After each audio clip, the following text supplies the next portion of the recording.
I'm honest, ever since we left Detroit, I really haven't been feeling that great. I picked up some kind of little summer cold bug or something up there. Nothing terrible, but just enough, to annoy you and slow you down and wear you down. I've been sleeping a lot, and actually I wasn't even looking forward to making this Wednesday Wisdom video today, but as God would have it, it turns out perfect setup for what we're about to talk about today.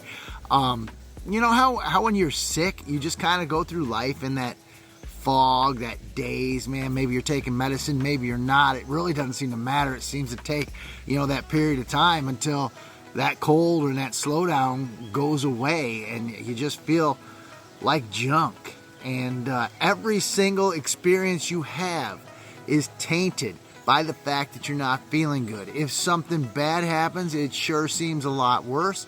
And if something absolutely over the top awesome happens, it's diminished a little bit because you have that sickness just in you at that time. And it's going to go away. Like I said, it's about a week either way. It's gone and you're back to the normal you and the good old self that you are, right? And you feel fine.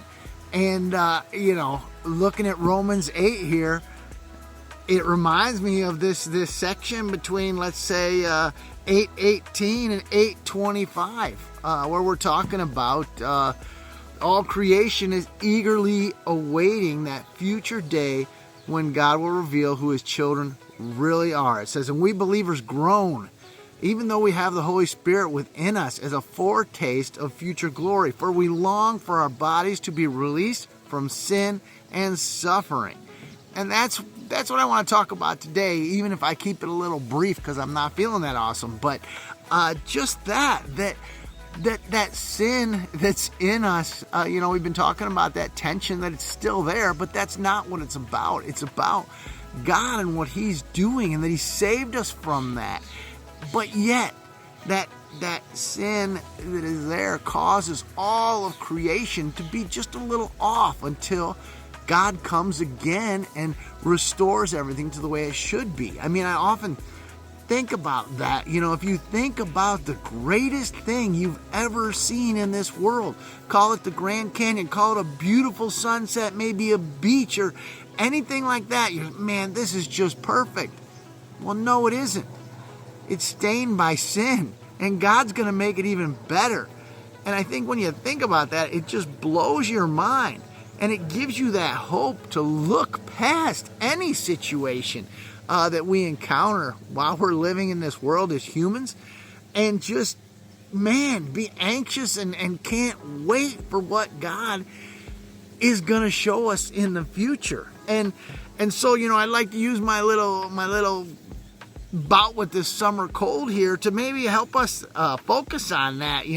18 through 25 in my Bible, it says the future glory, just about how our perspective in this world gets stained by sin and how awesome a future God is going to give us. So maybe let's look for that thing where we can look past our current situation and look for God's hope in all of it, that one day, whatever that is, little or big, God is going to make it right.